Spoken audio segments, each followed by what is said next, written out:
Hello and welcome to the Yoga Lawyer Show.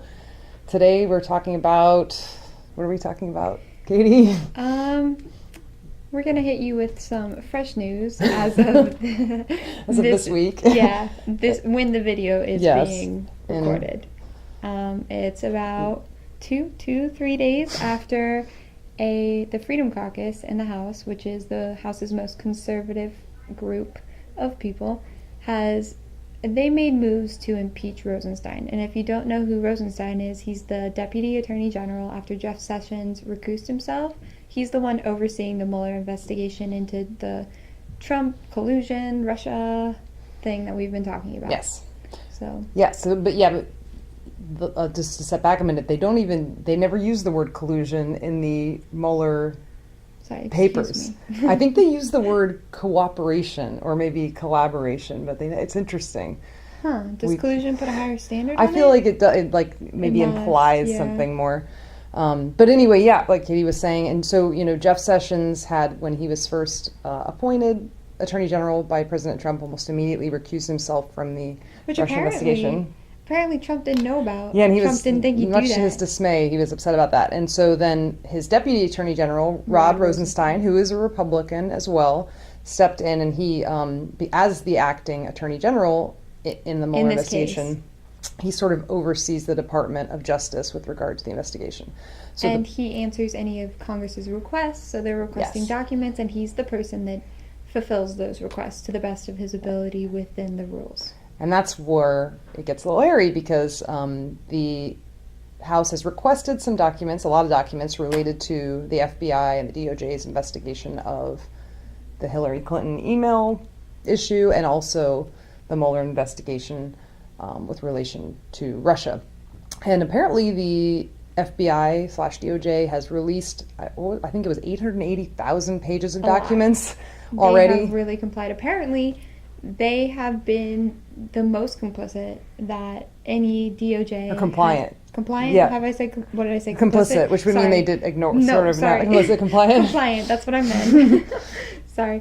The most compliant with these requests that any DOJ has been with any congressional request, and that it's not a new thing for Congress to request a lot of the DOJ, and for the DOJ to be like, okay, slow down, we got to work around the rules. I didn't realize that it was, so you had read that it was the most they've ever complied. That's interesting. There was the Hill argument that actually cited George Washington, our first president, being upset with Congress. So apparently this tension between the executive and the legislative branches, it's not a new thing. It's been going back to the founding fathers. Yeah. And so the other kind of interesting piece was, yes, the DOJ has already released, 880,000 pages of documents, and they've even had to create a new search tool in order to comply with the request, because it's not so easy as just, printing out the documents and handing them over. They've got to find the specific documents that the House committee is requesting, and they've had to invent a new tool in order to actually find these documents. So they're trying to comply. It's taking some time, and this House Freedom Caucus is starting to get, I guess, a little impatient, or maybe that's not the best word, but they're like, where are these documents? And Rosenstein's like, I'm working on it. And in the meantime, they moved to impeach him because of the lack of perceived compliance with the request.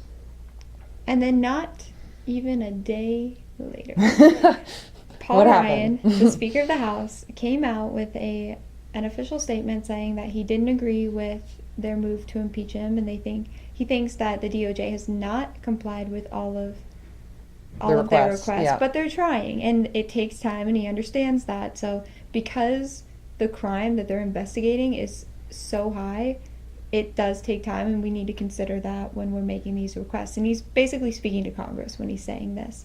So they did not impeach Rosenstein. Yeah, and what Ryan had said was the standard for impeachment is very high.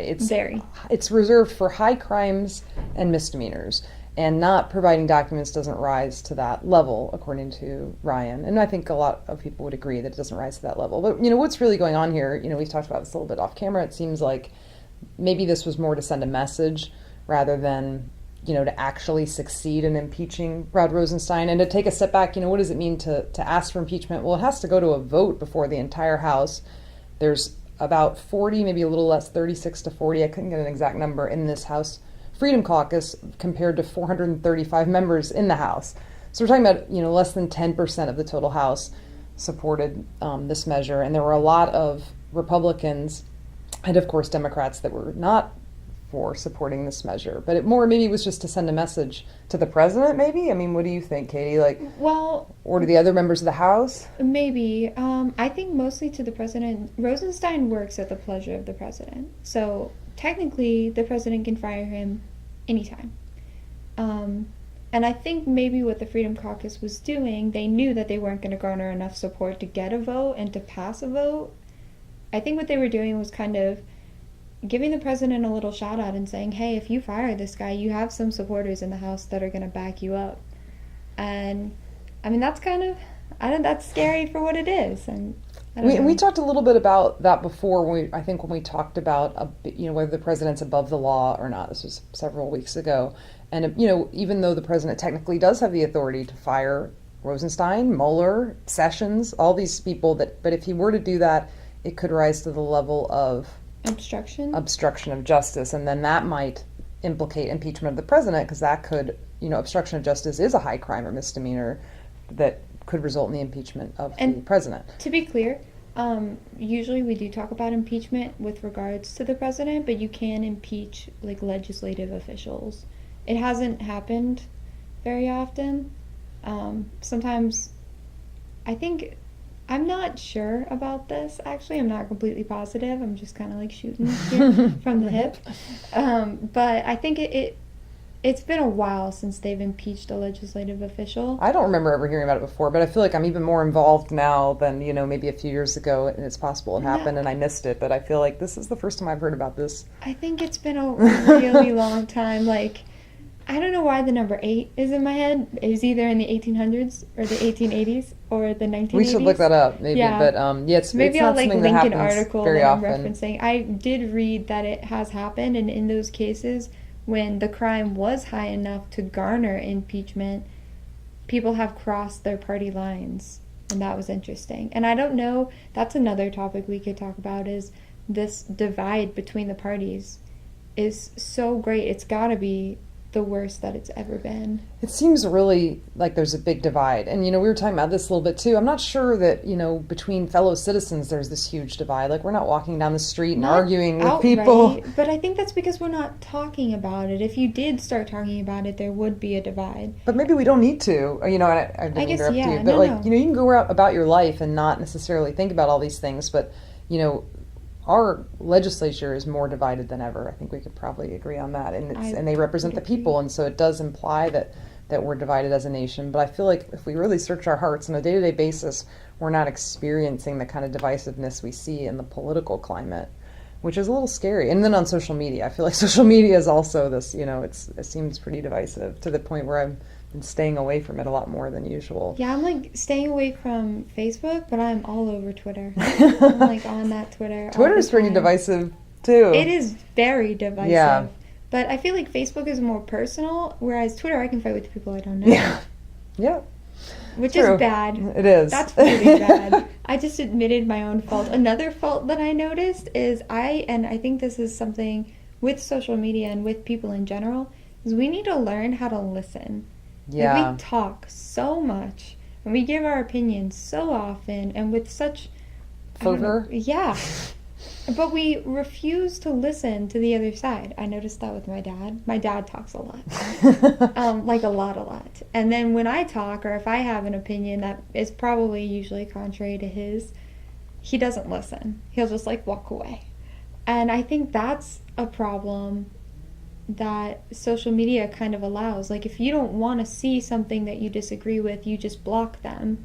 And then you give your opinion because you're hiding behind your computer. Well, and even the algorithm makes it so that you don't see other opinions. Like, if you're constantly liking pages that kind of fit with your point of view, then Facebook will automatically show you more of your point of view, versus being, more open to seeing other sides of issues. And I get the benefit of that. Like, obviously you want to be happy as a person, but it's also, it stinks in the long run because you don't learn. You never learn. Yeah, if you're, and I think didn't we talk about this last week about that, probably, that psychological phenomenon where, what did we call it? I forget what it was called now. Where you basically you're so selective bias. Yeah, kind of like, I think there was more than one name for it, but that you're gonna you tend to agree with people that support your already held beliefs and then kind of discount any opinions to the contrary. And we want to strive to fight against that. And here on the show, we try to fight against that. And we've got our own deeply held beliefs, I'm sure, but we do love to hear from people that disagree. So make sure to comment, especially if you disagree.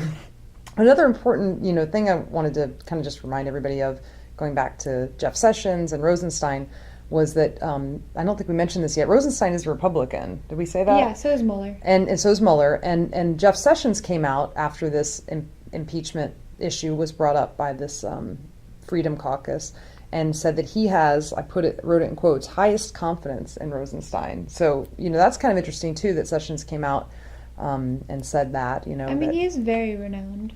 Yeah, I mean, Rosenstein, I think He's on both sides of the aisle, people he plays by the rules. Tend to think that he's on the up and up. So, but I guess that kind of depends on who you're asking. Yeah. So I talked to somebody who is a staunch Trump supporter, and they think that Rosenstein is crazy and out of his mind, and he's just throwing hooks into a bucket and trying to catch something. But he's not even in charge of the investigation. I mean, he's overseeing it, but he's not on a day-to-day basis manning the investigation. It's Mueller. And we'll see. I feel like the Mueller investigation is coming to a head. I mean, I keep reading articles and seeing things that it's coming to a close, and we saw the indictments a week or two ago. That same person that was complaining about Rosenstein and Mueller in general also said that this investigation lasted longer than the investigation into Clinton. Okay. When Clinton was impeached. Maybe. But I mean, there's a lot involved with it. So at any rate, hopefully it does kind of wrap up because, interestingly, Paul Ryan refused to bring it up to come to the floor because the impeachment proceedings would have to come to the floor. But also, you were going to say, yes, Paul Ryan's quitting. Yes, that's what I was thinking too. Good, okay. So how does that play into it? So Paul Ryan, the speaker who took over for the former speaker, Boehner, he has been there for what, 2 years? 2.5 years? Yeah, something like that. He's stepping down, and they're talking about his replacement, who will start when the next Congress starts, which is after the elections. In November, which, if you're not registered to vote Make sure in to Florida, vote. The last day to register is July 30th, so... Soon. So yeah, do that now, and get out and vote. But they're talking about one of his possible replacements is a Ohio representative, Republican, obviously. His name's Jim Jordan, and he's interesting because he's a former chair of the Freedom Caucus, which is the group of people of Republicans, who moved to impeach Rosenstein. So that's kind of interesting. So he would be obviously more supportive of the impeachment. Yeah. That's the thought process. That could change the dynamic. So hopefully, Mueller's done with his investigation before that could happen, but it could kind of change the way if the Freedom Caucus does move to impeach in the future after November. If Jim Jordan wins the run for speaker, it could change the way things go down. But the election could also change the way things go down, depending on who's elected in November, and the face of the House of Representatives and the Senate is going to change, maybe by a lot come November, so we'll see. So let's get on our high horse and go out and vote, make a difference, change something. If you can't volunteer or donate money, then just vote. That's a huge thing. Make your voice heard. Yeah. And make it heard here too. Like I said, I started to say, leave comments, feedback. Yeah. Make sure to subscribe. Is there anything else we want to say about this week's topic? Probably not. Just comment. Yeah. Well, let's hear what you have to say. So we will see you next time. Thank you for watching the Yoga Lawyer video.